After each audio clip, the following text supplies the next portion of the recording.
I'm Evelyn, and I'm a geoholic. All right. Here we are.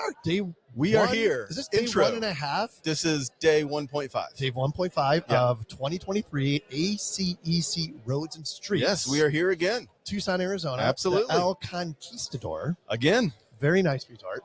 Beautiful, as one might say. Yes. I remember last year, wasn't it like rainy? Because I remember like we were loading up. I probably was loading it myself. But I remember last year when I was unloading the car and bringing everything in, it was like pouring rain and it was cold and it was shitty. I caught that dig. Yes, you did set it up yourself, but I did come and help, and it was cold and rainy. I do remember it because I helped on the last load of bringing in the stuff. Fair enough. Enough. All right, let's move forward. What do you think? I think it's a good time to move forward. We've got our first guest. She's not a stranger to the show by any means. No, she's been on the show. Yeah, we know her well. Know her very well. Yep. We're interested to hear in what's new in her world. There is a lot going on, trust me. So, Laura, why don't you go ahead and do self-introduction? Just give us your name, who you're with, and kind of what you do. Well, thank you very much. My name is Laura Newbrough. I am the owner and founder of LNHR Consulting, a human resources consulting firm helping businesses in this industry and outside of this industry, local to the Phoenix area, but we are also national. We have 2 clients. National? Yes. Hold on. Yes. Whoa. When did that happen? Hold on. Kind of a big deal. How do you define national? That doesn't mean Tucson. No. Outside of Arizona, we have clients now in Pennsylvania and in Florida. Wow. Yes. Look at that. Turns out you're good at it. Probably have gone into business development like 20 years ago. I'm like a millionaire right now. Yeah. And instead, so instead you're 1,000. You're a hundredaire. Like no, she's growing a business, so like it's negative $10 there. It's funny. So it's been a while since we've chatted, at least on the podcast. Yes. And I'm sure there's been a lot of new developments. Talk about like how big is the company now? Are you growing, or what are you doing? We are growing. Yes, I just hired in our 9th employee, which is very exciting. Wow. Yes, so we are growing. So in the last couple months, I've really taken a step back from what I was doing before. When I first went into consulting, I was, ready to change the world. Yep. And I'm going to do it all myself. One meeting at a time. One conversation at a time. One fierce conversation at a time. So what I've learned about myself in the last year is I'm really passionate about growing businesses. And I sit with people all the time and we talk about, well, when you're doing this, whatever it is that you shouldn't be doing, what are you not doing that's not helping you learn, grow, helping change the business? And sure enough, I had to look in the mirror and say that to myself.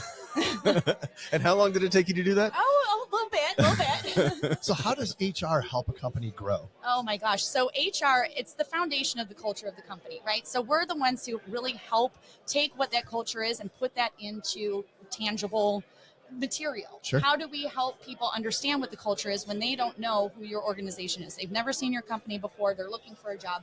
How do you put that onto paper so somebody says, that's me.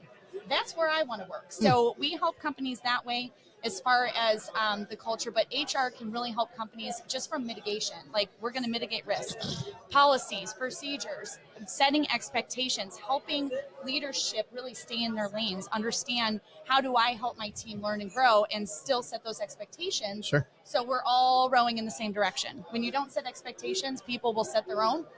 Yep. I assure you they will not align with your expectations. Yeah.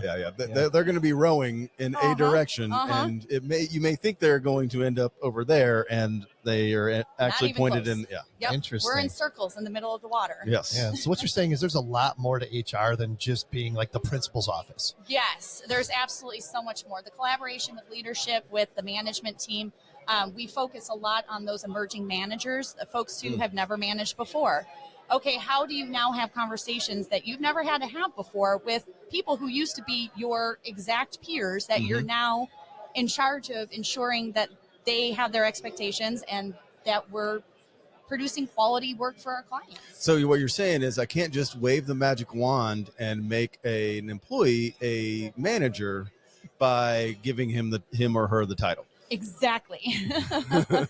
Yes, you cannot chat GPT how to be a manager and have that. Hold be on. a thing. I think you can. I'm pretty sure you can. Maybe the new version, the new update, I think can do that. Yeah, maybe so. So your clients, what's the range of company size? Like, what's the smallest client and the largest client? So our smallest client right now, I mean, we've worked with people who are solopreneurs who are ready to bring on employees. You're gonna have to say that word again. Solopreneurs. It is a single. I like that. Yes, it's a term that I've learned in the last year. Okay. A solopreneur is an entrepreneur who does not have employees. Okay. Yep. So they're kind of on their own. Solopreneur. Yeah. Yeah, Interesting. Okay. So work with solopreneurs. This is how we're going to hire people. These are the things that we need to do before we bring these people on. So you don't have to worry about this and then say, oh, crap, we really need a policy because my employee just decided that they're going to XYZ. Right. Yes. So solopreneurs, we have a small company with 14 people who randomly in one weekend, somebody was severely injured, which was terrible. And then another person was diagnosed with cancer. Oh, wow. Good prognosis, but they're like, that's 10% of our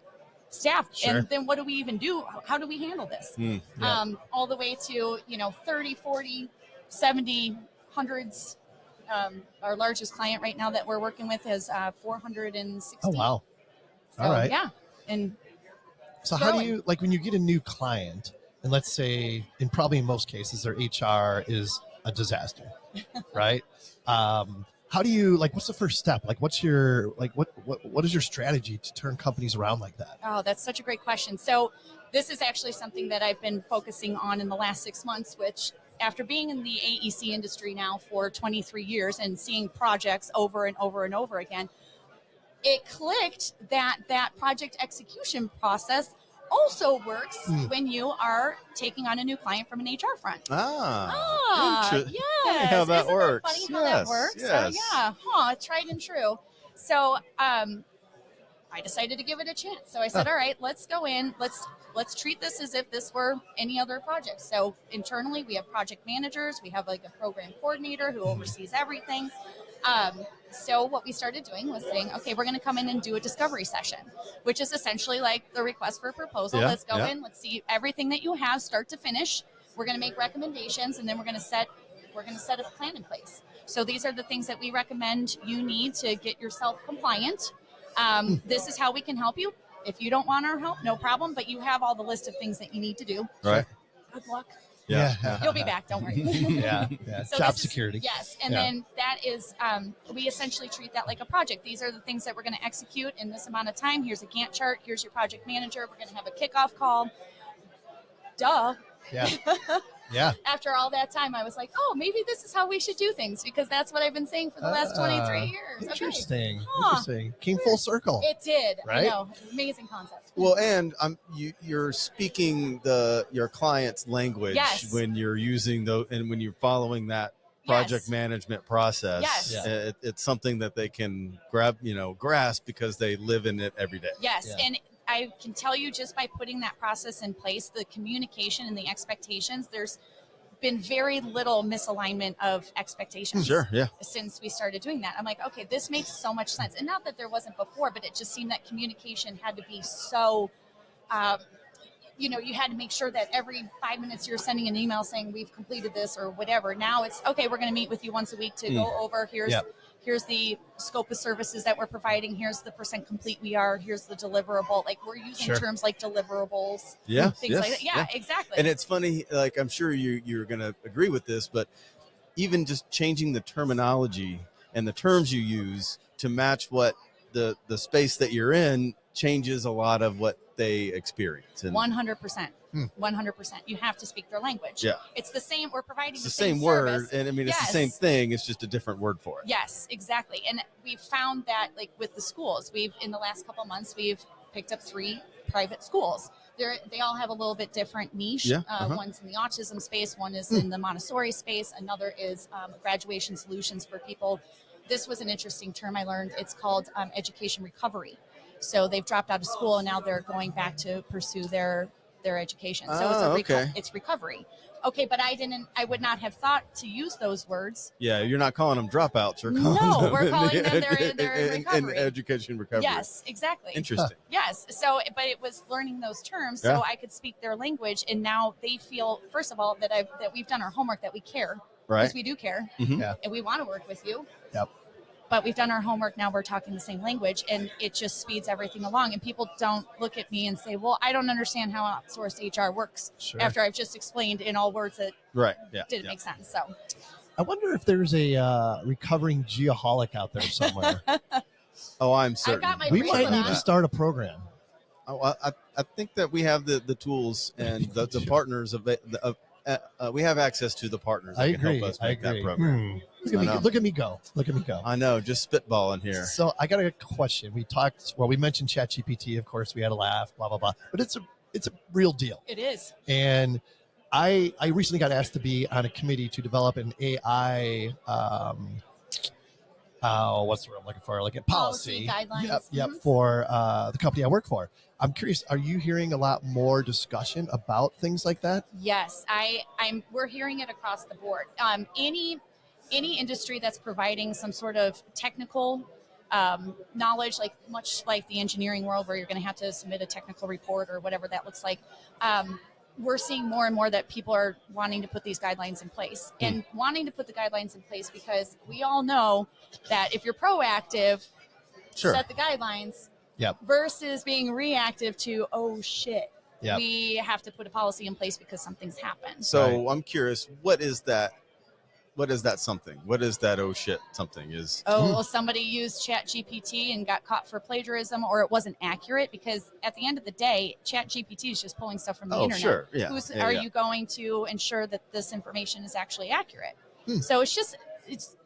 But how is that different than? I'm not disagreeing, or I'm just. How is that different from any other plagiarism or any other? It just seems like it's just another tool Mm-hmm. Right. that you can use to not do your job well, or Yeah, not. that's a good point. It's just so readily available, and it seems like it's trending, right? And maybe people don't associate the use of something like an AI bot Yeah. with Mhm. literally just copying word for word from Yeah. someone else and plopping Right. it as your own. Right. Yeah. And ChatGPT is so much easier to use. I mean, you go in there in 2 seconds, you have a whole thing generated. Yeah.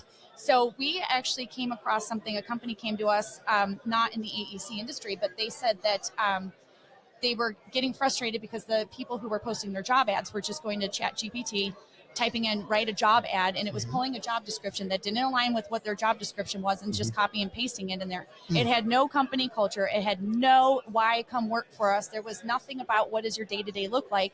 Somebody was hired in and had the set of expectations from the job ad that's posted on their website, Yep. was told that they were supposed to be doing something that was outside of this magical little thing. They were terminated, came back and said that they were wrongfully terminated, had all this documentation that didn't align with what the company's expectation of the role was. Yeah. So it's the more that you can set the expectations of how to use it. Yes, no problem. Go and great ideas from ChatGPT about what this person should do on a day-to-day, but that should not deviate from the templates that your company is using, and ensuring that we have all the compliance components of that job description, and then it aligns with what you really want them Sure. to do. Yeah.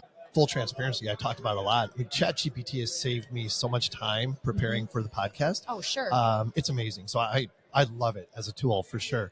But again, You still have to read the words, Yes. let Yeah. them bounce You should, like- around in the squishy part up here, Yeah. and make sure it aligns with what you actually want to do. Absolutely. But So- it gets you like 75% of the way there. What the funny story that he's not mentioning is Kent put together a list of questions from ChatGPT. Mhm. Our guest took those questions, put them into Oh, my goodness. ChatGPT to Yes. get answers, and Yeah. the two of them were literally having an AI conversation that Oh my neither gosh. one. Yeah, they were- So Huh. funny. Michael Gula. yeah, That is exactly. so funny. Yeah. It's so So, funny. but the purpose of the companies putting these policies in place, and we're seeing everything from, we want you to use it when you're trying to send an email to a client to help you Oh, with yeah. your verbiage. Yes, great. But you cannot use it from a technical aspect, or you cannot use that and copy and paste that into a proposal. So Yep. we're seeing a lot of, there's been a lot of variation as far as what companies want to do as far as the AI, but we are seeing that people want to be more flexible with it, because it does help people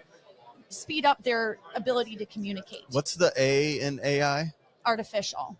Bingo. Yep, exactly. That's exactly it. It's artificial. Yeah. Yes. So, but we, again, proactive. When a company gets together and they set the policy, then we're setting the expectations of how the company wants you to use AI rather than the employees deciding how they are going to use AI on behalf of the Interesting. company. Sure. Yeah. Just Good like stuff. any policy. Yeah. What else? I know you got places to go, Yes. things yes. to do. I'm excited to people walk to see. around. There's so many familiar faces here today. It's great. It's just so great to catch up with everybody and give Yep. hugs and high fives and celebrate everybody's successes. But Yep. yeah, aside from that, I will tell you, recently we've been seeing more and more just on the HR side. Everybody's looking for people. It's all about how you position your company culture. You need to radiate your culture to attract the people. The talent pool is small. Get your culture out there. Really focus on your vision, mission, values. Put that on your website, in your ads, and really try to attract those people with the same values. They're the ones who will. Yeah. They'll be there. They'll be the leaders of your organization. Yeah. It'll be amazing. How do people reach out to you? What's the best way to do that? Oh gosh, you can visit our website, lnhrconsulting.com. We've got a little thing on there where you can request some information. It goes Perfect. to our info box. It's checked all the time. Yep. So Yep. Lauren, Yeah. good to see you again. Yeah, great to good to see you see guys. you. Thank Awesome you to so catch much up. for having me Yeah. on the show. Congrats I love on your being- success. Yeah, Thank you absolutely. so much. Yeah. Thank you. And congrats on the Europe trip. And I listened to the podcast on the way down from Germany. Oh Yes, yeah, yes, yeah. We had a yes. lot of fun. Bruno did. from Brazil. Bruno. He makes no plan. He makes no plan. Love him. He's going to walk around. No, Pete So, Bruno. Yep, that's awesome. Well, thank you guys so Yeah, much. hey, It was thank great you. to catch up. Okay, we've got Madison in the hot seat. Yeah. So, Madison, if you would, just real quick, self-introduction, give us your name, who you're with, and kind of what you do. Okay, my name is Madison Baker, and I currently work for a company called RLF Consulting. I've been here for 3 years, but I do have a plethora of experience. I did go to the University of Alaska Anchorage. Oh my gosh. I got a Bachelor of Science degree in geomatics. Nice. Yeah, so shout out to them. I don't think that program exists anymore, Oh, but really? so I guess I'm a rare. Yeah. Economy. Yes. Yeah. Yeah, we call that a unicorn. Yeah, no I doubt. am a unicorn. I can see the horn too. Yeah. There. Nice. Yeah, well, so Madison's walking by and she's got a safety vest on, and we started chit-chatting, found out that she's pursuing becoming a licensed surveyor. I am. Right up our alley. Super cool. That's so, awesome. yeah, tell us where you're at in that process. I'm actually studying for my FS right now. So I'm just doing practice problems and seeing how I feel about it. Yep. So, And how do you feel about it? I'm on the fence because I'm going through like a booklet, and like sometimes I'll like nail a question, and sometimes I'll be like, Sure. that didn't get it. Yeah, yeah. Hey, it's multiple choice. Yeah. Exactly. You got a 25% chance. And you don't have to get them all right. Yes.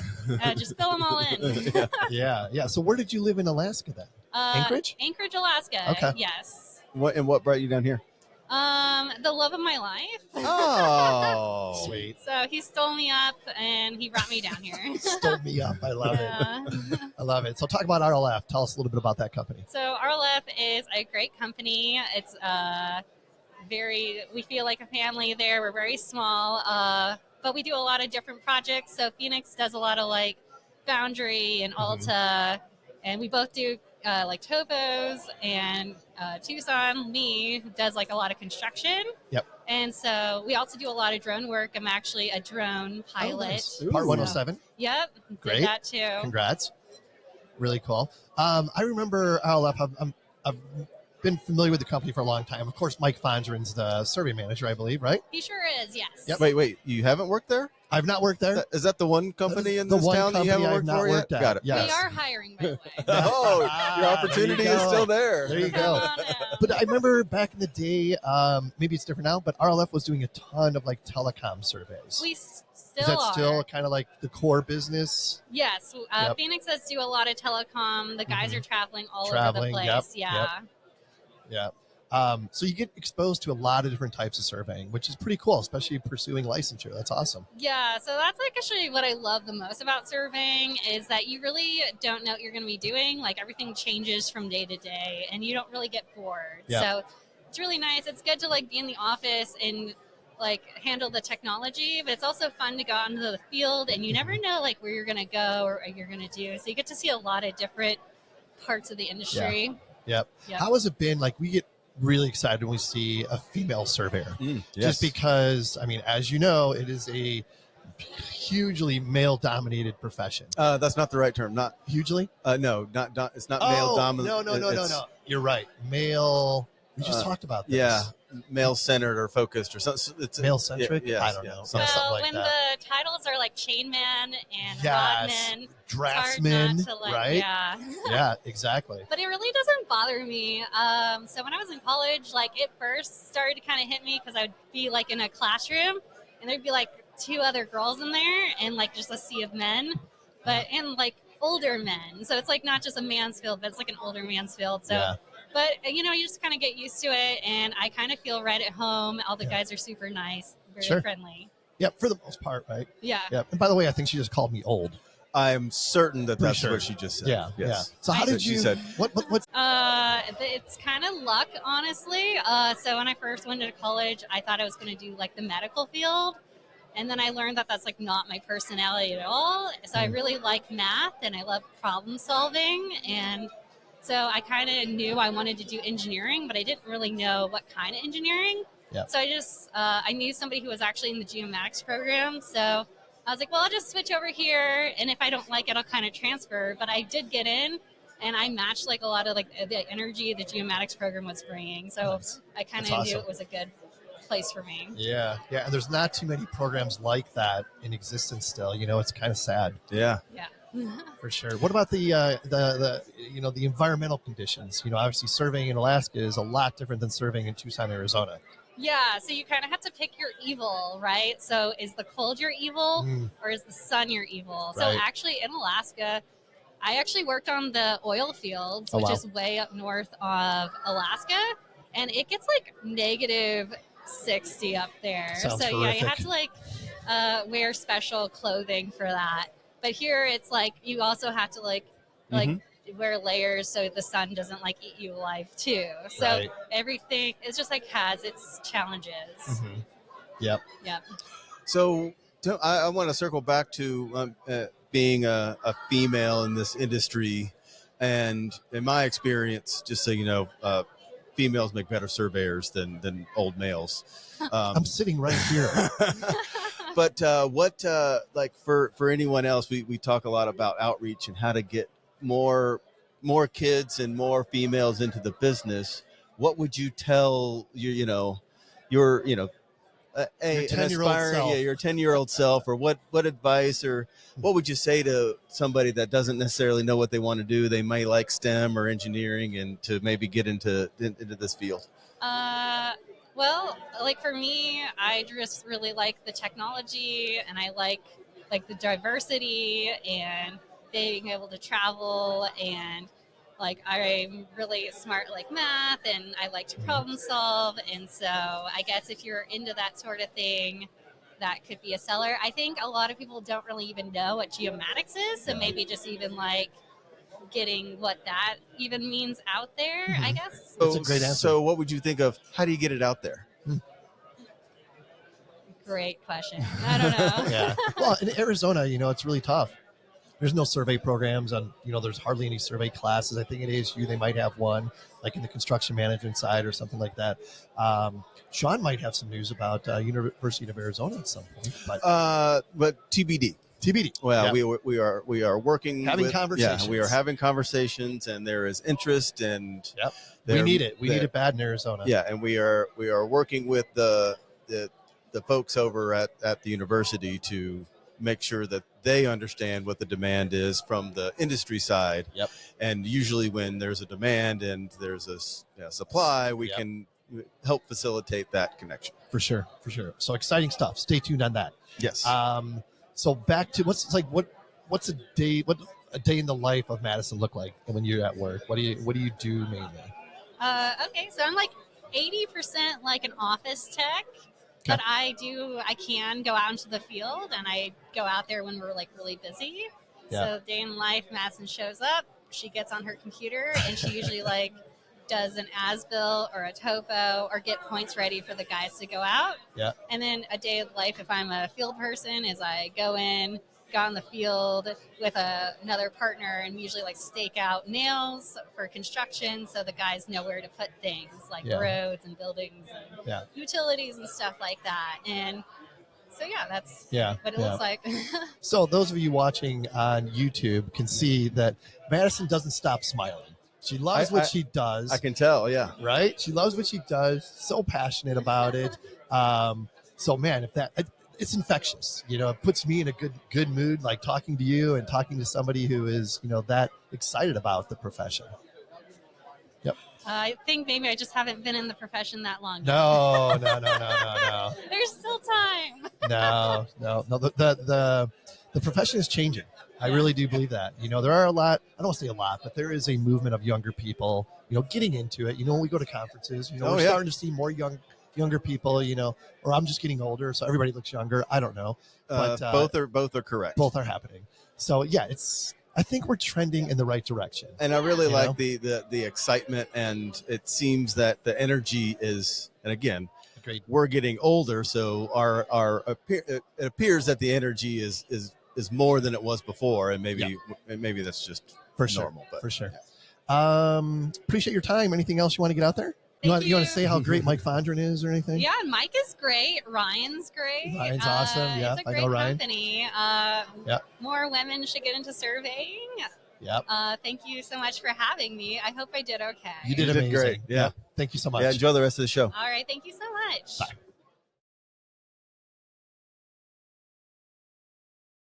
All right, we've got Tim with us. Tim, we are back. No, don't start that. Self-introduction, Tim. Why don't you just give us your name, who you're with, and kind of what you do? Yeah, I'm with AeroTech Mapping. My name is Tim Burrows. I'm a certified photogrammetrist. I've been at this. This is actually my 20th year attending Roads and Streets. 20th Roads and Streets. How many? Did you say 10 for you or something? I'm going to say 10. 10, wow. Yeah. Amazing. Easy. This is probably like my third or fourth.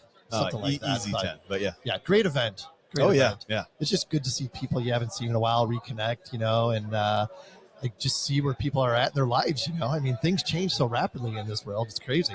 Mm-hmm. Engineers change. Yep. More than any other industry. You think so? Yeah. More than surveying? Yes. Oh, wow. Interesting. So how long have you been in the photogrammetry business? Close to 20 years. So 20 years, okay. Yeah, background, I was with Tucson Water in the GIS department. Oh, okay. So that's where I got my feet wet with GIS. Mapping. I came into this industry, didn't know what I was doing. Yeah. My previous firm, I learned a lot. Great group of people. Kind of learned all the different technologies as they progressed throughout the years. Mm-hmm. Yeah, well, let's talk about that a little bit. I mean, gosh, talk about some of the changes you've seen over the last 20 years. The timeliness of getting data completed compared to the old analytical machines. Sure. And we used to put everything on CD. Yep. But the digital cameras have changed the game. Mm-hmm. And then bringing in aerial LiDAR as well. Right. A lot of us self-perform both at the same time. So, 10 years ago, we'd have a digital imagery aircraft, and you'd have your LiDAR aircraft. Yeah. You're flying two missions. Yep. So being able to acquire both, do dual acquisition at the same exact time, is the best of both worlds. Yeah. We were just talking to a gentleman from U of A, and we were talking about, a survey program potentially and that type thing. Are there any photogrammetry programs in colleges? Is there anything like that? That's a good question. I don't know if there is, right? It's like, how did you get into photogrammetry? Well, it's probably similar to what you land surveyors did back in the day. You kind of went under a mentor. And I firmly believe that's still the best way to do it. I learned from a guy named Don King, who was working at my previous firm in the early 60s. Wow. Right? And then the other gentleman I worked with at my new firm, Lyle. Yep. He's older than mapping itself. He's older than He'll the maps. Tell you that. So just seeing a lot of these guys go before me, and then a lot of research videos. Yep. let's see, I'm drawing a blank, and I don't want to repeat his name, but he does Mapping Matters for the ASPRS publication. Okay. So even you can be a photogrammetrist. Absolutely. Just watch YouTube videos, get a good mentor. Okay. Right. Worked for a firm for 10 years. Yep. Absolutely. But there's a certification process, right? Yes. And do you know, like, kind of what that looks like? Let's see. I think I got my certification about 5 years ago because I just renewed it. Mhm. I think there was a base of 5 years in the industry, and then maybe applicable schooling from there. Yep. And then some references, and then you got to take the test. Yep. The test that I personally took had really nothing to do with photogrammetry. It was a lot of satellite-based stuff. Interesting. And I think I barely squeezed by, but I remember my colleague took it, and it was everything that we talk about. So I think they have 3 or 4 different tests that they disperse. That way, people aren't trying to cheat. Yep. And getting that certification, did that help you in your career to have that? Yes and no. Mm-hmm. Did I get a raise or anything? No.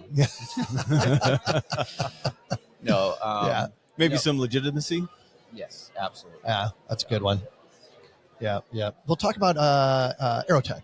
Talk about the company. We're a very aggressive company. We own and operate our own aircraft, which that's huge, right? We're one of the few. And just recently, we got a second aircraft.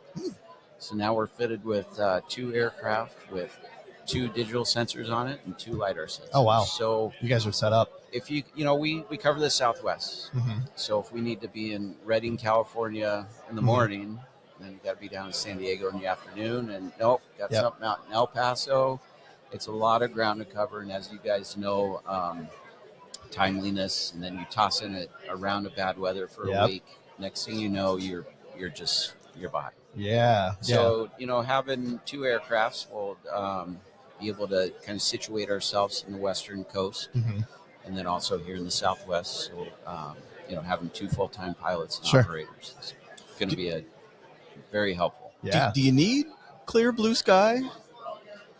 In a way, winds are probably the biggest issue that we deal with. And it depends. I mean, you might be doing a 20-acre parcel and clouds all around, but you just happen to hit it at the right time and you don't have a lot of cloud cover and such. But, when you're doing aerial LiDAR, you have a lot more, you have a buffer on what could be acquired and such. A lot of the LiDAR flights in Arizona, for instance, we're up in the air at 4 a.m.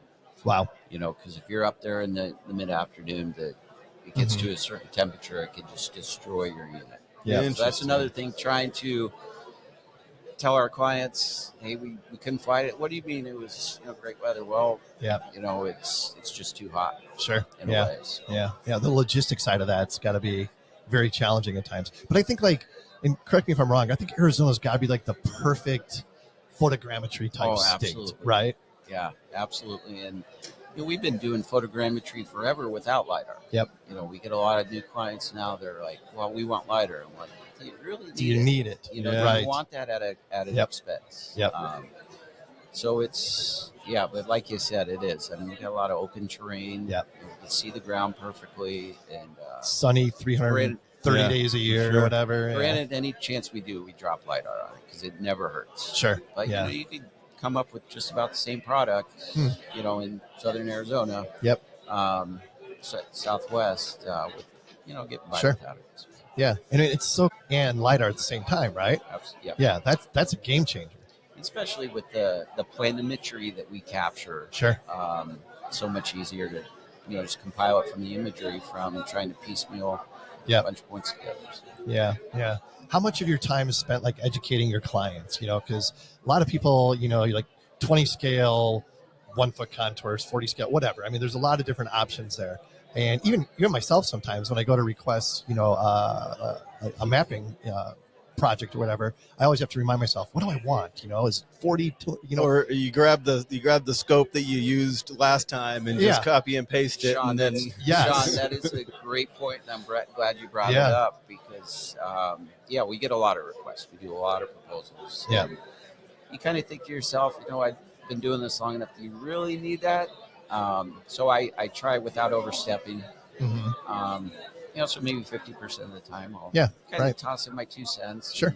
But at the end, I try to deliver exactly what the client requests. Yeah. And a lot of times it's the person that's asking for it. It may not be the person that's actually going to dig into the weeds on it. So they're just saying, yep, this is what I got last time and it worked. Yep. And you sometimes have to go through your client to their other subcontractor who was actually going to take what you give them and really nail it down.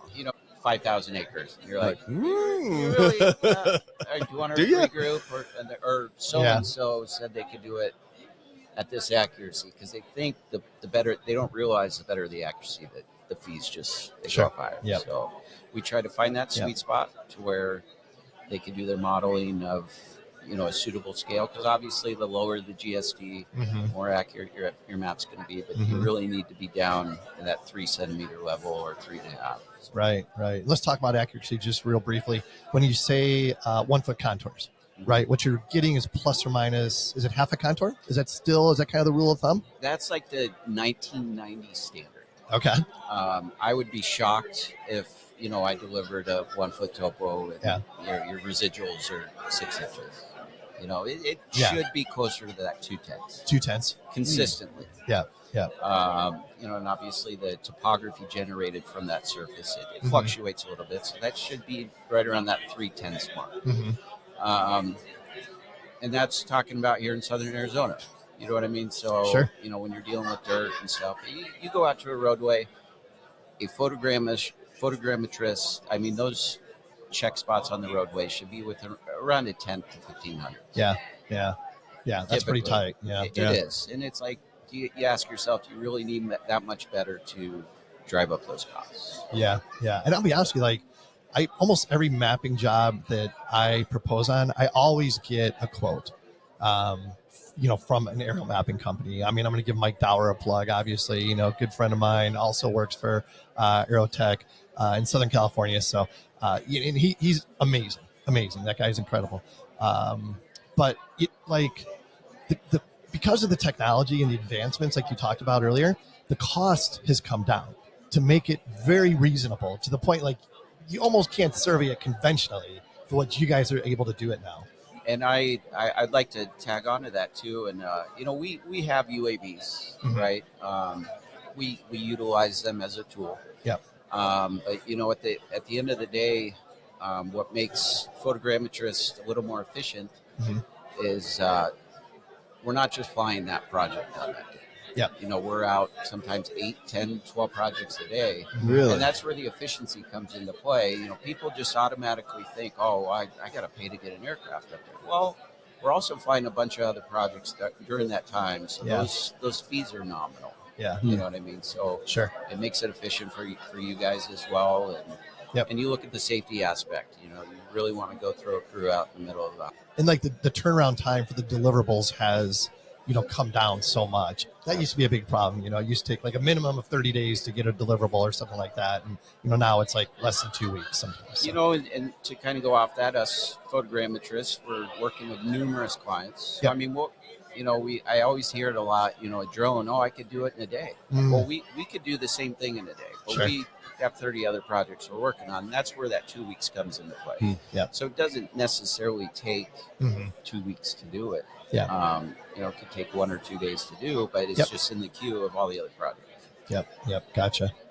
So one thing we ask about a lot is and this may or may not apply as much, but is the software or the hardware, who's winning the race as far as the technology and who's lagging behind? I'm curious on your side and in the photogrammetry space, is the hardware at the top and it's how to deliver it lagging, or is there still room to grow as far as the technology goes? I think it's more or less the personnel operating that software. Okay, interesting. It's hard to find good people. Yep. Just same way it is for you surveyors. It's you have these guys behind stereo compilation machines for 10 hours a day. It's not for everybody. Sure. They put on their headphones and they're drawn away. They're just cranking things out. Yep. But personally, I can't do it. Yep. It drives me crazy. I can't even really find the surface when you're putting the red dot on the ground. I just personally can't do it. There's only a handful of people that can see in stereo well. Yeah. Finding those people and keeping those people.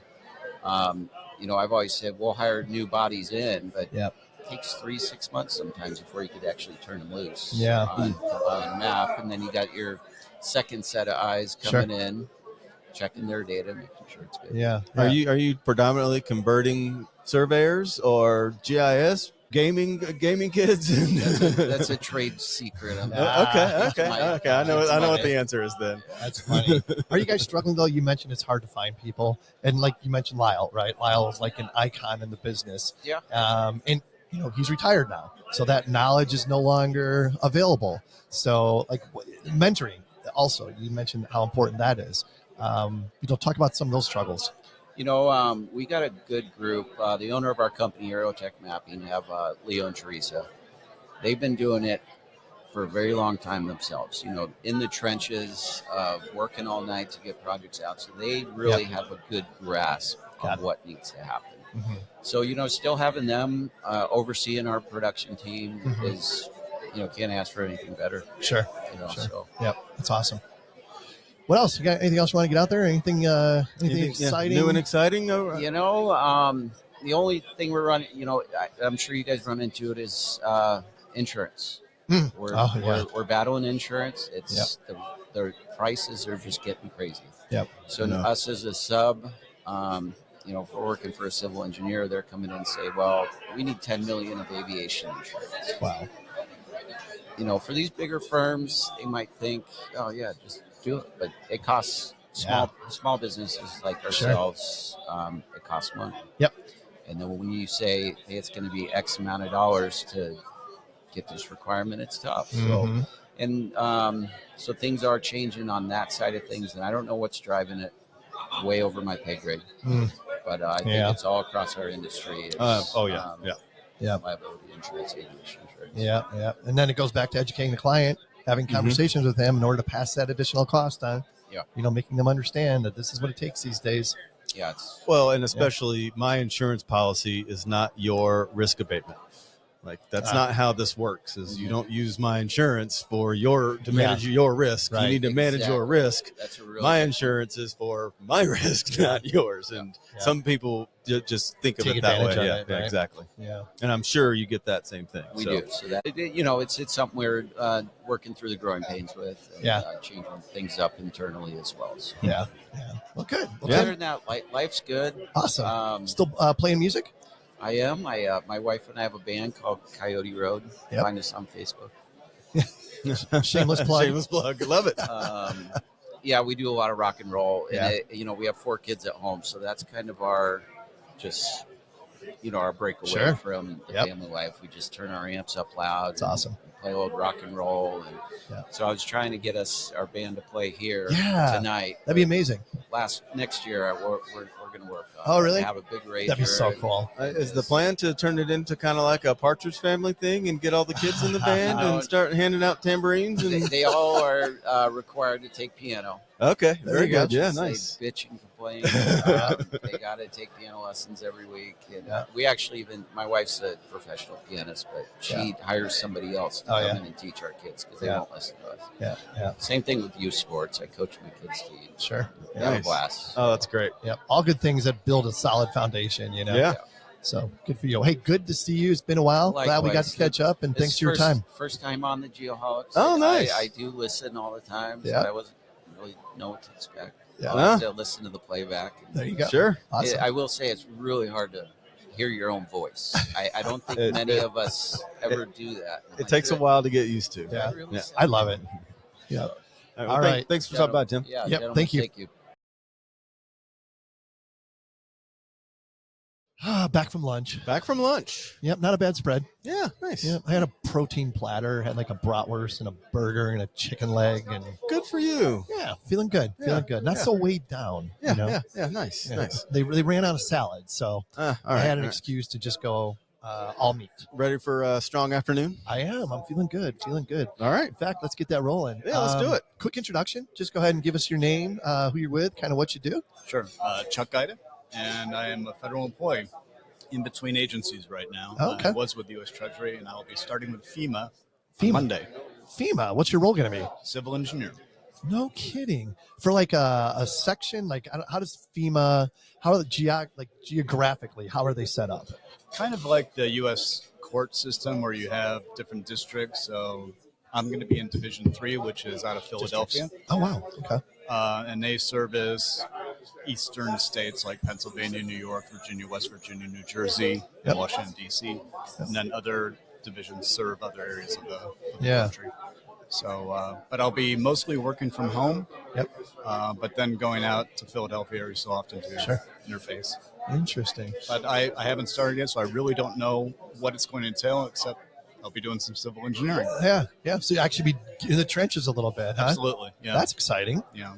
Get you back into it, right? Because what did you do prior to what the was your Treasury? previous? Yeah, so I was with the Treasury for about 12 and a half years. 12 and a half, Not really a well-known thing, but the Treasury does employ foresters, geologists, civil engineers, electrical engineers, computer engineers, mechanical engineers, because there are various aspects of the tax code that involve engineering assets or engineering principles, and the revenue agents, which are trained in accounting, don't have an appreciation of that. So we come in as a field specialist, look at what it is that's going on, and so there's a blend of tax code and then the engineering background that we have as engineers for Treasury. And so we look at the assets, we look at the argument that taxpayers made, and does it hold water, or is it subject to some adjustments? Yeah. And so Yeah. I'm sure you got some great stories. I do, but I can't. So. Yeah. You knew where I was going. Because you're still a federal employee, right? Well, Just one. Come on, just one. I mean, it's really unusual that one of the last things they said to me before I left is here's the non-disclosure that you're not allowed to discuss any of the case specifics. I saw a lot of really neat things and experienced some testy arguments at times. Yep. I mean, there was one point in time where I was interviewing the owner of a company. Sure. And, I got called a name, a couple different names. Yeah. Yeah, it was very unusual. But, Yeah. I think he had a sense that what he had been doing wasn't exactly on the up and up. Yeah. So, but most of the time though, we dealt with corporations, and so it was never a personal thing, and it was just deal with the corporate attorneys, deal with the corporate accountants. Yep. Never, It's rare that it was an owner. Right. Yeah. Exactly. Yeah. So if you have a general contracting firm, for instance, that has applied for some of these types of credits or deductions, and they're not publicly traded, you're more likely than not to interface with the owner. And it's a rare instance, but yeah. So how did you tell me? Go back a little bit. How did you start with how did you get a job with the Treasury as a what would you call it, a specialist or field specialist? Field specialist. Yeah, that's what they call the engineers. I'm guessing you didn't graduate college and say, I'm going to go get a job with the Treasury. No, that wasn't the case at all. Things were going along swimmingly up until the late 2000s when the economy turned. What were you doing at that time? I was a regional manager for a geotechnical firm in Las Vegas. Right up my alley. Yeah. No wonder you guys get along so well. Yeah, no wonder we get along so well. Interesting. We kind of know the same people. Right. We know where the bodies are buried. Right. Literally, right? Yeah, so I was doing a lot of deep foundation engineering on the Strip. I brought Turnberry Towers out of the ground. Steve Winsford's tower, I did the foundation engineering quality assurance. Oh, nice. Phase on that. Bellagio Spa Tower also. Yep. And so various other subdivision projects. I was also a certified environmental manager in Nevada, so I did some phase 1, phase 2 work also. Oh, cool. Nice. And so tell me a little bit about, you mentioned deep foundations. Like, what is it like designing foundations on the Strip? Like, they just throw up those casino, the towers just like nothing, right? I mean, there's a lot of due diligence, and I think it's a little bit more complicated than people would think. If you know anything about Mandalay Bay, yeah, and what happened there, and what had to happen to remediate that. Real quick, what did happen with Mandalay Bay? I won't name names. Sure. But the initial geotechnical investigation didn't really go down deep enough to discover that there was actually an underwater lake. And putting it in super simple terms, there was an aquifer and a trapped body of water, because that's all sedimentary. Right. You get your caliche and sands and clays and more caliche. So there's kind of like this sandwich in the Las Vegas Valley, right? And so I think they had hit what they thought to be hard pan, which would be that caliche layer. But then immediately below that, as I understand it, there was this underwater lake. Wow. Or underground lake, if you will. And so when Mandalay Bay had been topped out, and you calculate how many pounds per square foot that you're going to apply, live load, dead load, and based on the depth of the foundations and everything, the building shouldn't settle. Right. I think, I'm not exactly sure how many years it was after it topped out, but they started getting cracked windows in Mandalay Bay. There's differential settlement that was being experienced in Mandalay Bay. So another engineering firm, I believe from Chicago, got called in to consult. And so the ultimate solution was to put a series of micropiles in and kind of create this nest. Okay. So that it wouldn't That's crazy. settle any further. Wow. And so had the investigation and geotechnical and been a little bit more diligent, they would have discovered that and maybe designed a different foundation system. The first foundation system I had was a Turnberry one, and it was a mat foundation. And another thing that gets looked over a lot is the water table. We were 7 feet below street grade until we hit a water table. Wow. So I had about 27 wells pumping out so that we could go subgrade without flooding the site. Oh, that's crazy. Yeah, you would not think that That's crazy. the water table is that shallow. Right. Yeah. And it's a perched aquifer. Yeah, sure. Right. Right. Yeah. Because, it's caliche, and that's ultimately what the mat foundation for Turnberry, that particular tower, was notched into a caliche layer. And it was real important not to go through it. So the last few feet of excavation really had to be Interesting. taken, take special care so you didn't have that caliche layer crack. So that Mandalay Bay example, what was like? What Which was I the- was not associated with. Oh, sure. Yeah, understand. yeah. But what is the ultimate lesson learned in that case? Yeah, I think you really have to have some sanity checks, right? Make sure that, and I think also being familiar with the geology of the Las Vegas Valley and understand that there are not just one perched aquifers, but it could be several perched aquifers. Sure. And the caliche plays a big role in that because it's like concrete. Yeah. It's got a PSI of around 45, 50,000. So it's hard stuff. It's really a bear to excavate through. And, but, I don't know where the mistake happened. Sure. We just know it did happen. And, I'm sure there were a lot of lessons learned on that. And I'm sure at some point you got, like you said, it's a sanity check. Like, okay, this is not the first tower that's in this area. Right. What? Maybe we just got lucky and have much shallower foundation. I mean, that's the general check. The other rule is you always want a geotech from that local area so they understand the local. I mean, you bring somebody from out of town, they may not know that. They may think they're doing a thorough investigation and not even ever see it. Yeah, I think it might have been at that point in time the furthest south on this trip that a high rise had gone up. Before then, I think it was Luxor. Yeah. And the Luxor, I don't think is as tall as Mandalay Bay or the ancillary structure to Mandalay Bay that they had up. But yeah, it was, I think, the furthest south, and it's proximate to the airport, which also limits the height of the building that can go up. Got it. Yeah. So we got to talk about the sphere. That's the biggest thing that everyone's clamoring about, and just what an amazing structure that is. Any comments or anything? What was on that site before they built this? I don't think there was much of anything that I can. Yeah, I think it was actually a staging area for a lot of the convention stuff. Okay. If memory serves correctly, it was just a big open parking lot. Okay. My wife and I were there in September for her birthday, and the plan was to see Steve Martin and Martin Short over at the Wynn that weekend, but they canceled and they Oh, wow. rescheduled for December 15th Yeah. or 14th. So, we said, well, I guess we have to come back to Vegas in December. Yeah. And we were staying at the Palazzo, and our room was facing the Sphere. Yeah. And so I had never seen it. I had seen it going up in various stages Yeah. when I visited Vegas, but I did not see the finished product up until this September.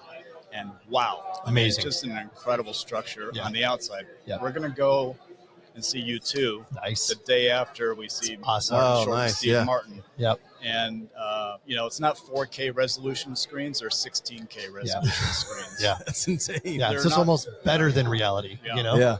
It's not 100 speakers, it's thousands of speakers on the inside of that thing. Yeah. Yeah. So we're really, really looking forward to it. Yeah. I can't wait to hear about it.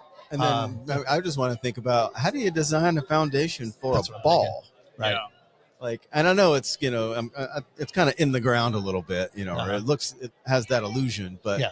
that still has to be some, unique challenges, I guess, It's that gotta be, goes into.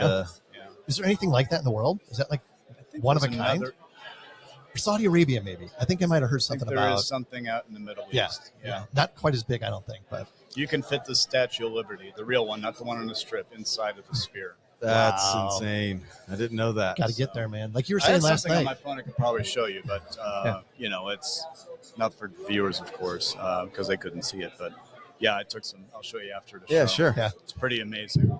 So, what do you looking forward to in the new role?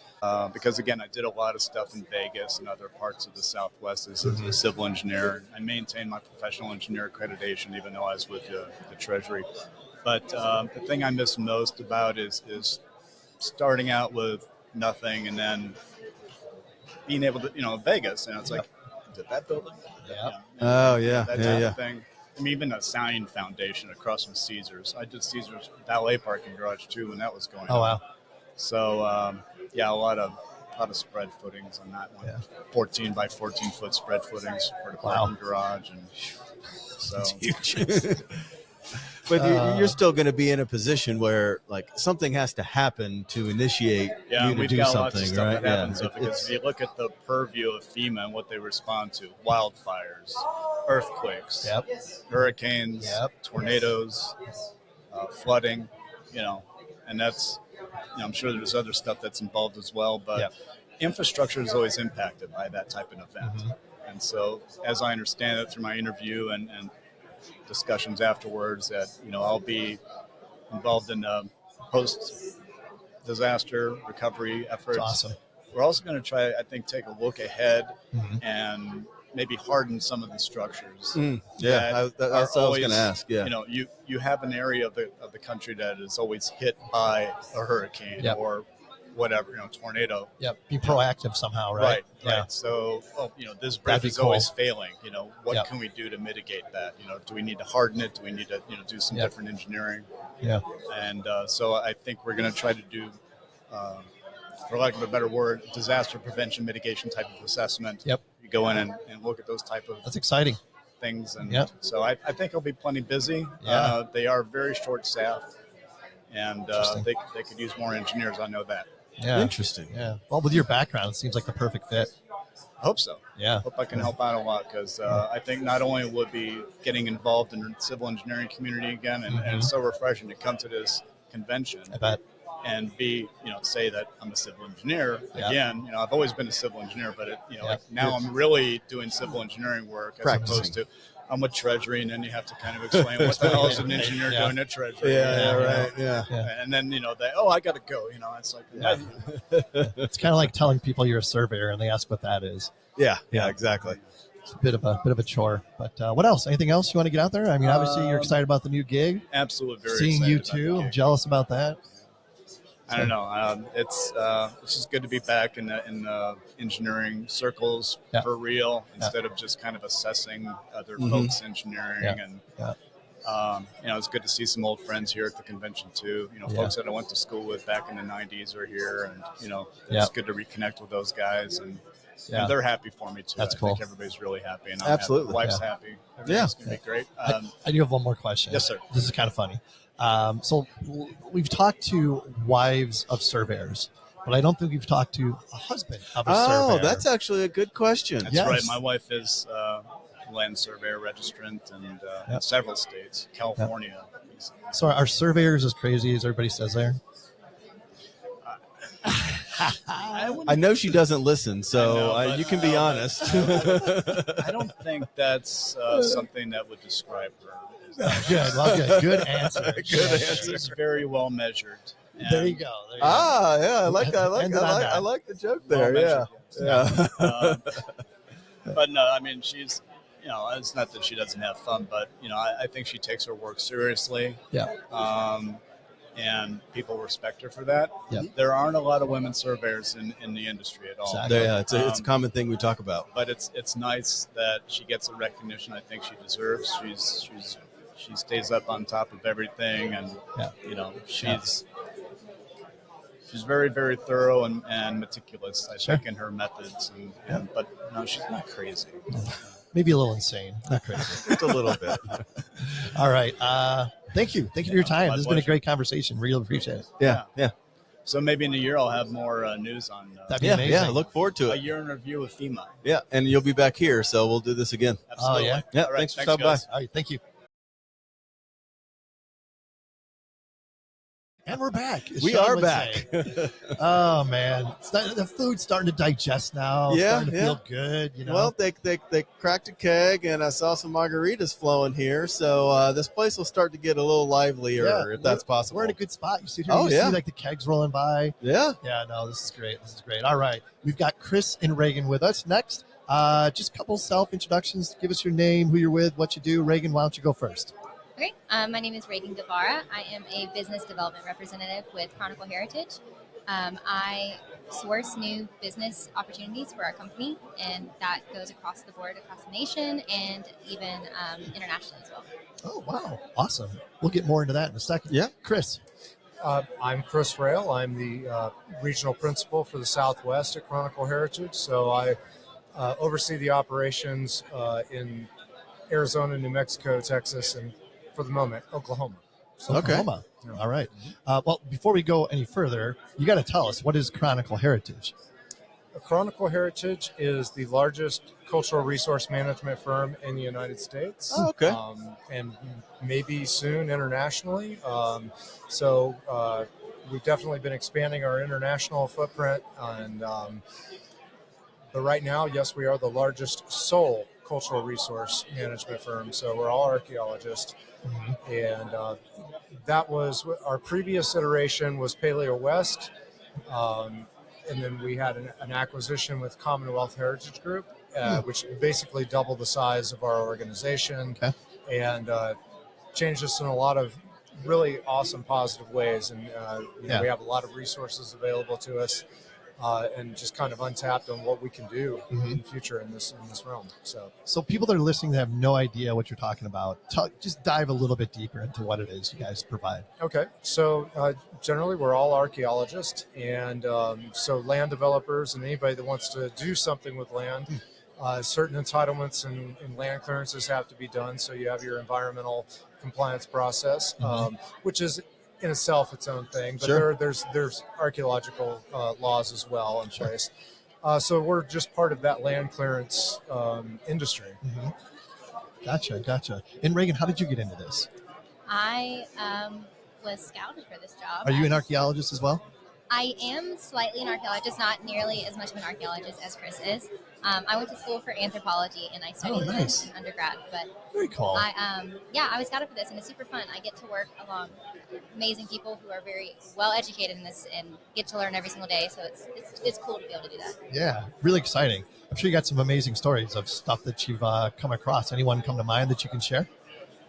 I do on occasion get asked what's the coolest thing you've ever found or whatnot. And, okay, so as a graduate student, I did work in Mexico, particularly the Maya region, and lots of wonderful, cool archaeology down there. But what's the most interesting thing I found? That would be in the middle of Phoenix, in a urban metropolitan area, right?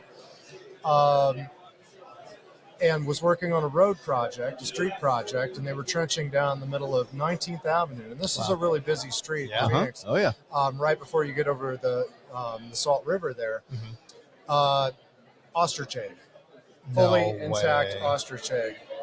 And we're talking in the same trench that had pre-contact materials like grinding stones for, Wow. processing corn, that sort of thing. Yeah. But this was later, a little higher in the stratigraphy. What it was is there was an ostrich farm on the corner of 19th Avenue, and I want to say this is, well, it's just north of the river, maybe Baseline or something like that. Okay. No, it's Southern Okay. Avenue. Yeah. There was an ostrich farm there at the turn of the 20th century. And if you think like Titanic and the Edwardian era and the ladies' hats, it was all big plumage. Yep. And ostrich feathers was a big part of that. So, yes, here in the southern Arizona, you have this kind of burgeoning ostrich farming industry, primarily just for the plumage. And yes, I have this full intact, well, we had this full intact ostrich egg. You could shake it around, it was like a clod of dirt, inside this egg. Anyway, man. To me, that was kind of the most interesting thing. Unexpected thing to come across. Right. So Ragan, what do you love about, working for Chronicle, of course, and in your job? I mean, it sounds like you have a pretty exciting opportunity here to, to promote and sell what Chris is talking about. Yeah, so I definitely think the most exciting part is that every day is different. I mean, all of our projects are widely different from one another. And getting to work across the nation, I have a counterpart who's also a business development representative. Her name is Natalie, and we work together to find really cool projects for our teams across the country. And internationally, it's cool to hear all of the things that are coming about, that are being built. And like I said, I get to learn every single day, which is amazing to hear these kinds of stories. That was the first time I heard that, and it was very interesting, but cool. And you're going to use it again, aren't you? Oh, right? yeah, for sure. That's a selling point, right? Without a doubt. But yeah, no, I wouldn't have known that otherwise, and I think that's a piece of history that I get to learn about firsthand. Yeah, sure. And I'm sure you guys then have to be very, very early in the development process, right? And yes. So you're identifying some of these ideas of projects sometimes before there's even plans for them. Is that right? Sure. So you got your pre-construction process, and somebody wants to clear land and get those entitlements for all their permitting in place and whatnot. And so, say, for example, in the city of Phoenix, there are certain laws that need to be followed in Phoenix for the permitting process there. Cultural resources is a big part of that. So usually on the early end, we're out there doing the surveys, identifying any potential problems or issues that they have. They're further on the development process, and they've got land that they're going to build on, and they know that there's known archaeological sites there and whatnot. Okay. Then that's where we may be called in to handle all that mitigation work. Then we'll excavate and collect the data and still clear it, but at least we've not preserved. I mean, archaeological work is destructive. We were actually removing this from the ground, but we do have the data and be able to do the analyses and figure out what was going on. Time or the clear, like, is it purely non-destructive, or you dig a bunch of holes, or how do you do a bunch of GPR? We're survey geospatial nerds here, so we love the technology part and how you get to where you need to go. That is a great question. Back east, I wouldn't really call it destructive. I mean, it is destructive. Anytime that you're putting a shovel in the ground, you're doing disturbance, right? So out here in the west, because we have such unobstructed views, there's not heavy vegetation and whatnot, we're able to conduct purely pedestrian surveys, and we can identify site areas just from looking at what is left on the ground. Really? Yeah. So you'll have plenty, you can identify artifact concentrations. The type of artifacts that are there may indicate this is a habitation area versus maybe just more of an activity area, that kind of thing. But back east, where it's heavily wooded, where you have a lot of vegetation and understory, you actually have to do shovel testing and dig into the ground just to define where the site areas are. Interesting. Wow. So you do that systematically, maybe 25 meters, 50 meters apart. You put in a shovel. You have a positive one here with artifacts coming out. The next one, nothing there. Okay, let's do one more beyond that. There's nothing there too. That's good enough. We've kind of identified this is the extent of the site areas. So right. That's how that works. Yeah. So who are your typical clients? Like, who's hiring you guys? Private and federal and state, you know, so those would be the three biggies, right? Federal work, particularly for the big land managers out west, so Bureau of Land Management, Bureau of Reclamation, Bureau of Indian Affairs, obviously lots of, if there's work on tribal lands and that sort of thing. And in the private sector, wide range. Utility work is a big one. Just even doing vegetation management within existing utility corridors for safety. Sure. Oh, yeah. A lot of our utility infrastructure was built, a long time ago. Cultural laws have really been on the books since, 1966, and really not being fully kind of enforced and institutionalized by, say, the mid-'70s, right? So a lot of those existing lines, they want that cultural work, us to go through there and identify. And when they're removing the vegetation, if you're going to be cutting down big trees, to say you're in a pine forest, and you have architectural features there, you don't want to be dropping limbs and things on things like that, right? Yep. So it's quite a diverse array of clients. Yeah. But land sector, of course, being one of the most obvious, right? Because people want to build and make new things. But we also want to understand what was there before. Are you, to do this, do you have to have a certification or a professional license? Are you a professional archaeologist or anything along those lines? Yes, we don't have any governing body that certifies anybody, but I am a registered professional archaeologist, which means I do have to abide by a code of ethics. As far as specialization goes, for federal projects, they generally require a master's degree in anthropology or history or other related fields to meet the Secretary of Interior standards in order to conduct the work, or at least to supervise the field work and that sort of thing. Interesting. Yeah. How many times do people ask you about Indiana Jones? Dude, I was thinking the same thing. But I held back. I'm probably this was something when I was in grad school that it was hated by some of my professors that I said I went to grad school. I went to school for anthropology because of Indiana Jones. Oh my God, that's awesome. Whether or not people hate it as an archaeologist or not, I think it's so cool that I think that genre of movies is so well known and makes people fall in love with the field. So Sure. Yeah. What about and I'm going to ask, and I'm not sure how to word this, but so because I'm picturing, you dig a hole and you find something.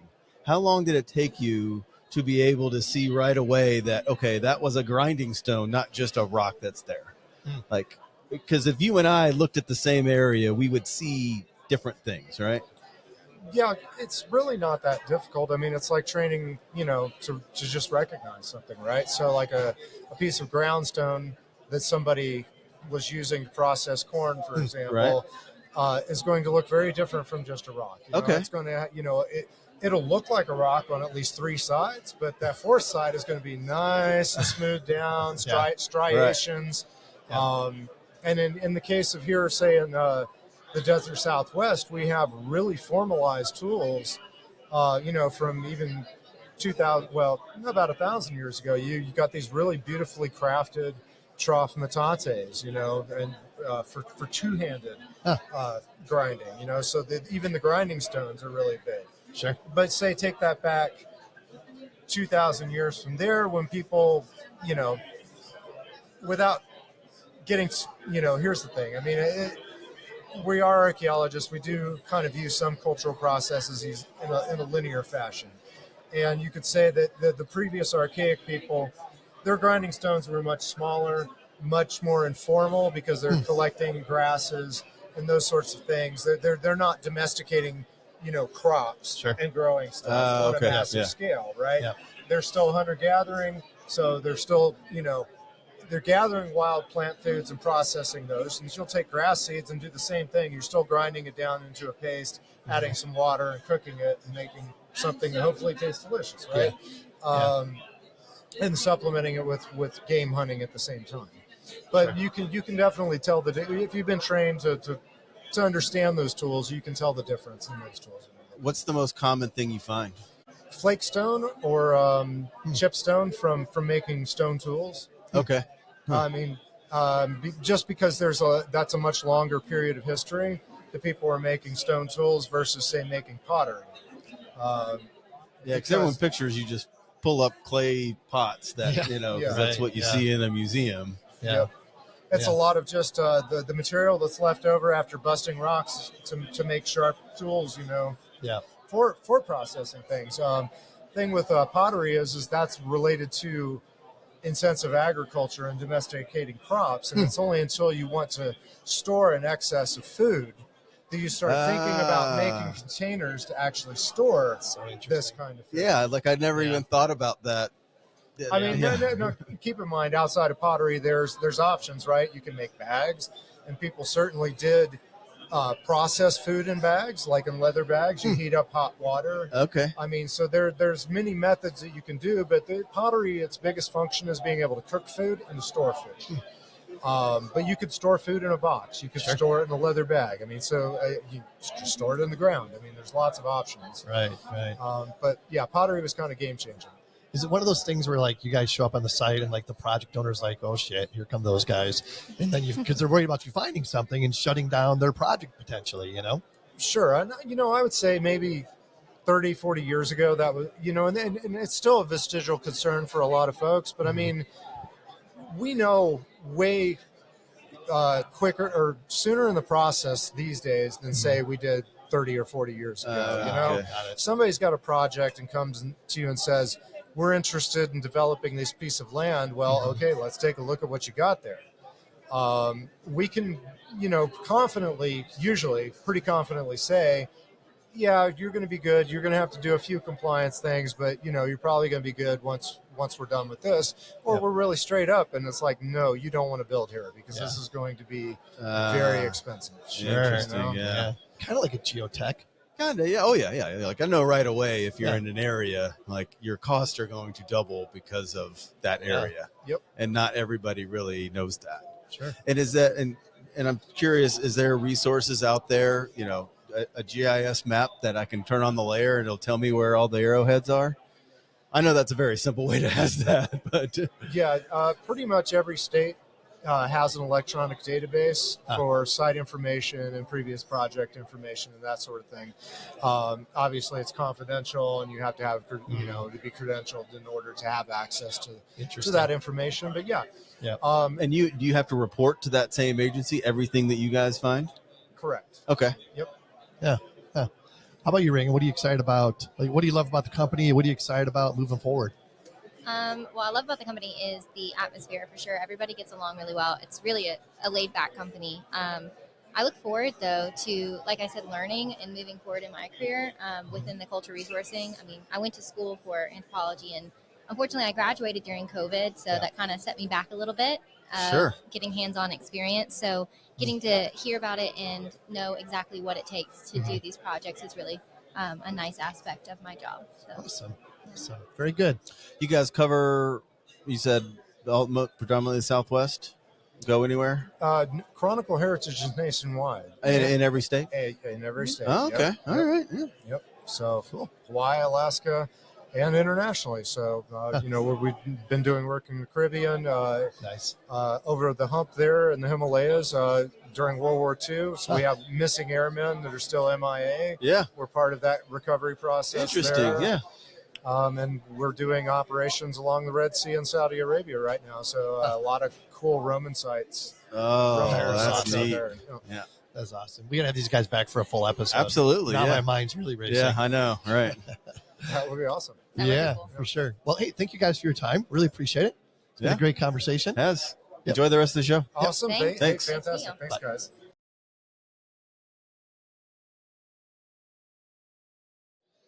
All right.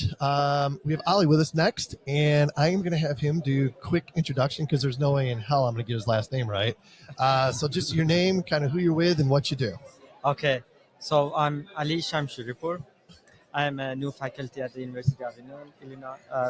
University of Illinois. Did you go to U of I?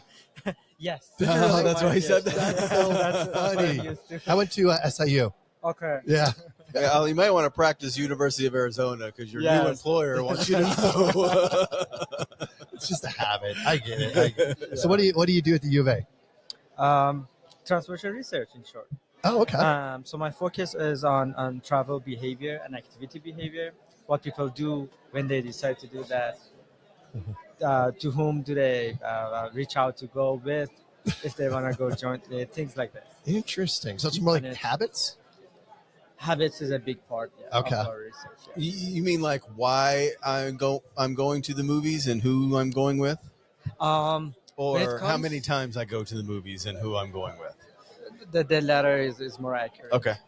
We don't think a lot about the causalities, but we are interested in getting the outcomes right. Interesting. So, yeah. So where do you get your data for this? There are tons of data out there. There are some national level data that is being collected every few years.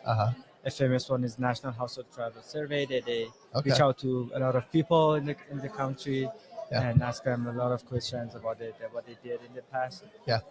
We will oftentimes also conduct our own surveys. Okay. We pair that with other data. Yeah. So how long term of a project is this? It's not something you do like in 6 months, right?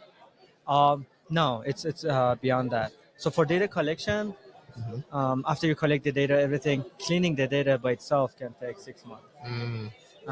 You also need another 6 months for analyzing or even beyond that. Yeah. And how reliable, because it's all surveys, right? How reliable do you have to, I mean, is that a thing where people just lie on a survey, or if somebody asks them, they say the opposite just to mess with you? Like, is that a thing you guys think about? It is a big thing in our literature. We have different ways to measure how much people are honest in their responses and how much they paid attention to our survey. That's because that's another reason the data could be wrong. But at the end of the day, we have a saying, all predictions are wrong. Some are useful. Some are useful. True. I like that. Yeah. I love that. So is your background like, are you, did you go to school for civil engineering? Or? Yes. Okay. Yeah. And you got your master's as well? Or that's what you're working on? I got my master's in transmission engineering as well, which is part of civil engineering, but it's in Sharif University. Okay. Yeah. So what does the deliverable look like? Or when do you plan to have this study complete? Oh, it's just an ongoing effort. Okay. So we, for example, one study that we did was for city of Chicago. Back in the day, they were piloting the how successful the e-scooters, the shared e-scooters could be. So we reach out to all of those who've used e-scooters even once, and we asked them questions, and the output that we got from that was people like this mode in general in Chicago at least, and there are some benefits to it. Some are combining this with transit, which is a very good thing to have in terms of sustainability and things like that. Yeah. So was that a study that you were just decided to do on your own, or does somebody go to you and say, hey, what would really be beneficial is tell me if this program was successful in Chicago, and then you guys go and do it? Is that how it works? Works both ways. Okay. Sometimes the sponsor reach out to the research team. Sometimes it's just out of their own interest. When I joined U of A, I also joined as an assistant director to the Center for Applied Transportation Sciences. Okay. CATS for short. And at CATS, we are doing a ton of different types of research. And oftentimes it's the sponsor who reaches out to CATS with specific research questions. Okay. But yeah, at the end of the day, we are research nerds. Yeah. Sure. Yeah. Sometimes we do things for free. Yeah. One of my coworkers, Drew, we rode down here together, and he was telling me about his thesis or something. He's for vehicle communication. Oh yeah. So interesting. Connected vehicles, yes. Yeah. It's like vehicles are talking to each other. Like they currently are right now, or they can? In the near future, there will be. Yeah. And what's the benefit of that? Well, just like if this car is driving erratically or something like that, a warning would come up or something in your car. Or if there's something down the road, it would come up in your hazard ahead or something like that. Or if you're in an accident, a mile up the road, it can notify everyone around you. Yeah. And that's just one small component of it he was talking about. Right. I mean, think about that. There's also efficiency components to it. Sure. So when vehicles can interact with each other, they can maintain much smaller gaps safely. Yeah. So before braking, before the front vehicle brakes, it can inform the rear vehicle that I'm gonna brake. Yeah. Be ready. Yeah. So is that the thing that will make traffic jams?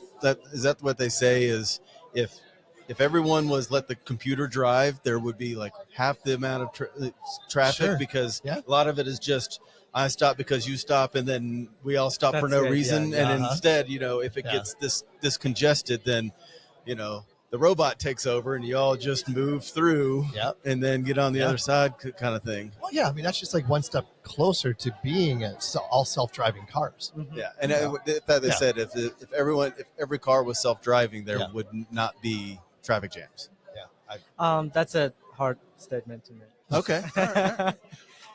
So tell me why. I mean, what would prevent that?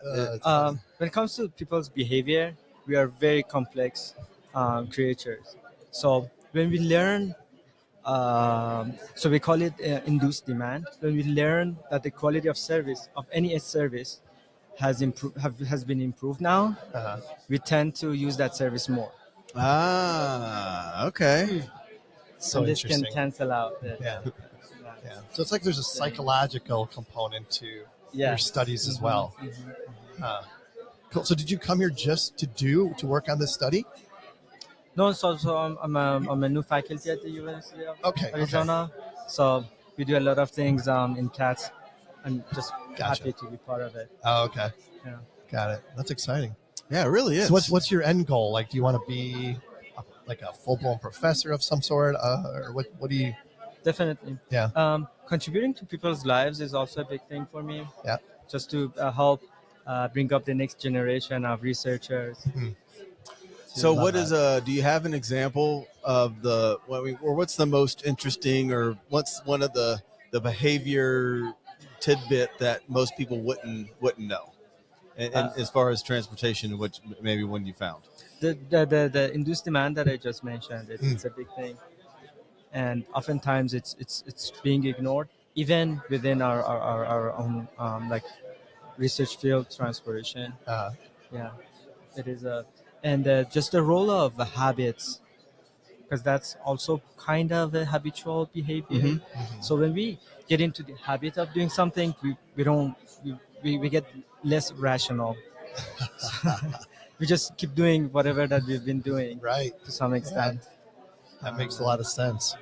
So when we get there, we get less sensitive to different policies and things like that. Yeah. We just need to figure out how to turn texting off anytime the car's moving.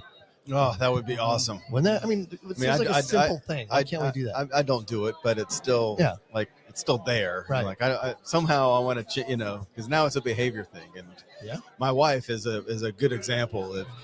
As soon as the car stops, she immediately looks at her phone. Yeah. Like every time, without clockwork. Sure. Isn't that amazing? And I can't. She'll never break it from that. Like it's just it's a reflex. Yeah. But not while she's driving though. She's good about that. Not while she's driving, but then stoplight, stop sign. It's like I need that shot of anything. Adrenaline. Yeah. It's like she hasn't seen it for more than X time, and it just works up to where she has to. Right. Yeah. She says she's checking the time, but I'm like, the clock is right there. Like she's not checking the time. The old checking the time excuse. Yeah, exactly. All right. Anything else, Al? You want to get out there? Yeah. What are you excited about? Really interesting conversation. I appreciate this. Thank you very much. Very exciting, interesting for me. Also very exciting conference. Good conference. Yeah. Oh yeah, the first time here. Oh sure. Yeah. Have you been to any of the talks or any of the classes that they've had so far? So we had a presentation this morning on cats. The type of research that we do in cats, various types. But apart from that, I've been just doing networking mostly. Yeah. Perfect. Nice. Great for that. Yeah. And podcast, of course. Of course. Yes. Well, Ali, thank you so much. That was great. Thanks for Thank stopping you very by. much for having me. Yeah. Great to meet you. Okay, we've got Ryan and Kendall with us. Yeah, here excited. in the hot seats. This is going to be a great conversation. I'm going to let them do just some brief introductions. Just give us your name, who you're with, kind of what you do. Kendall, why don't you go first? Yeah, awesome. So my name is Kendall, and I'm with Burgess and Niple. We are a full-service civil engineering firm. headquartered out of Columbus, Ohio, but we have 26 offices in 12 states. Wow. Okay. Yes. How many employees? We're a little bit over 500 Okay. Yeah. at the moment, but at Burgess and Niple, I am a marketing coordinator, so I get to interact with a lot of our technical staff. Nice. So I've got the numbers. I knew you're offices. I got them. So, and I'm guessing Arizona is one of those states. You are correct. Okay. Yes, we have offices in Phoenix and Flagstaff. All right. Yep. And Ryan, how about you? Yeah, so I'm Ryan Circello. I am our Director of Utility and Civil Infrastructure. So I primarily deal with water, wastewater, pipeline conveyance work, but then also dabble in municipal transportation, and that's kind of where I started my career. So I know a lot of the folks here at the Roads and Streets Conference. So. Okay. So, like, what are here in Arizona? Let's talk about that office. I mean, do you guys like specialize in something? I know that how it works, in kind of your size company. Sure. Yeah, so here in Arizona, kind of our two really stalwarts are transportation and then water wastewater design. Yeah, so we opened our office here in Tempe in 1984 and have been doing those two disciplines out here ever since, and also have a very strong bridge inspection component to the work we do here for ADOT across the state. Do you guys use drones for that, for inspection? We do, yeah. We have a full drone program and a drone fleet. Now that's a number I don't know. I think we're up to like 13 or 14 different drones of different sizes and capabilities, and they're always trying them out and trying new things. Gotcha. How about company-wide? Is there something you guys are known for? I would say bridge. I mean, we've been around since 1912. Oh, wow. Columbus, Ohio, like I said, is our headquarters, but we don't quote me on all this, but something with bridge inspection and the rope used to do it, or the technique. I don't know if we originated it, but it dates back pretty far to Burgess and Niple. So we started with bridge, we started with water, and then it kind of grew from there to full service architecture, environmental services. Yeah. Wow. Well, I mean, there's such huge concern about our infrastructure. Sure. Right. Talk about that a little bit. I mean, what do you know about that? Yeah. Well, I mean, just obviously we have an aging problem. All of our infrastructure is aging, and nothing's getting younger. And so, there's a big component of what we do of asset management and asset assessment. And we've even gotten a group that's gone into kind of the statistical analysis of actually for pipe replacements, looking at projections on pipe break rates and trying to predict kind of where things are going to break based upon the break history, rather than just simply taking the age of the pipe as when it needs to get replaced. Really looking at it from an analytical perspective. Sure. And trying to, again, kind of stretch the dollar more wisely and use it where it's most needed. Sure. And then you said something as far as the aging infrastructure, and everyone says, what if you evaluated all the bridges? I've heard this, I guess, but evaluate all the bridges, it's like a D- or something like that on the scale. Do you see that improving, or is it going to, two-part question, is it continuing to decline? And is the bridges built now lasting longer than the ones built 50 years ago? I mean, I think from a perspective of time is still passing. So it's always going to be, things are going to be getting older. Things are going to be, exposed to the elements. So it's always going to be an issue. I think we've seen a lot of federal funding in the last year, 2 years that has come in and certainly will help things in a short-term manner. Hopefully that can kind of become more of a continual source of funding. But certainly I think, just everything. Sure. Yeah. So, Kendall, what do you love about the company? What makes your job easy? Because you love Burgess and Niple so much. I do. The people. Absolutely the people. So I came to Burgess and Niple straight out of college. So I came green to the AEC industry with a graphic design degree. I did not expect to be here. But the reason I love Burgess and Niple is truly the people, the culture. I love my boss. She's an incredible mentor. The people I get to work with, the technical staff. And I've always been a lifelong learner too. So having a design background, but working in engineering, I learn something new every single day. Yeah. So I could walk the street and not think about the pipes under my feet, but now I know how vital they are to the community Right. because we help design those. So Yeah. Yeah, that's the curse of being a civil engineer is you can't stop looking at the curb and, Sure. and the catch basin and all Sure. that. Yeah. So is your company growing? Are you constantly expanding? Are you guys kind of in that mode? Yeah, definitely in a growth mode. Yeah. Definitely hiring, and we've opened several new offices recently. Are expanding more in the Northwest, in Portland and Idaho area. Still try to be pretty strategic with our growth, though, making sure if there ever is a merger or acquisition, they fit culturally with what we're cultivating at B&N. But yeah, absolutely. We're definitely, we're still privately owned, employee owned. So it's engineers own and operate everything we do, and that's really at the core of how we want to grow and the service we want to continue to provide our clients. Yeah. And what other services do you guys provide besides transportation and water resource?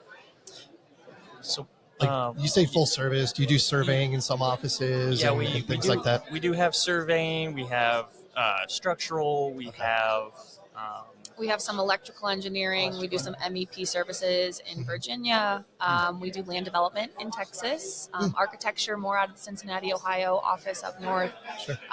But yeah, I would say environmental, architecture, land development, transportation, utility infrastructure. Right. Got it. You've done this before. Listen, I got these. I have to know these. So Sure. Just got it down. What else? What are you excited about? this is my first Roads and Streets conference. What do you think so far? I love it. I obviously like to talk. I'm a people person being in marketing. So it's just nice to be face to face with people. We went through 2020 and 2021 and didn't have these conferences. So I think people realized how beneficial face to face networking actually is. So it's nice to just get out and meet new people. Yeah. Totally agree. How about you, Ryan? Yeah. Honestly, I'm really just excited about technology, and I think technology is, we're definitely a forward-looking firm as far as technology, and I think there's a lot of advantages we're going to see in our industry moving forward in the next 5 and 10 years between AI. I was just going to say, what about AI, right? Yeah, so we actually do kind of have a full AI group and have developed our own in-house, it's called PipeAid. And so it actually analyzes the CCTV video footage of sewer lines. Okay. Which normally a human being has to sit there and watch hours and hours and hours to code all the defects. Yeah. And so we've actually trained an AI platform to watch it and do all that coding. So, yeah. That's awesome. Yeah. I mean, this is the most boring. I've seen I have people that do this too, and it's the most boring movie you've ever seen. Nothing happens. Watching those tapes? It just goes. Yes. It's just a whole. Yes. Well, until you see some of the things that end up in the And sewer, then eventually you're you'll like, find something cool, and Yeah. and cool is like, how did that get there? Or, Yeah, but it's and it's just one of those great things where I think really we approach AI from a perspective of it's a tool to supplement us. It's not a tool to replace us. And so we're now as engineers able to kind of focus on how do we use that data now better rather than spending hours generating the data. So. All right. cool. Well, appreciate you guys stopping by and chatting with us. Yeah, Great to know you and Burgess Niple a little better. Absolutely. Thank you for having us. Enjoy the rest of the conference. Sure, you too. Yep. Thanks. Thank you.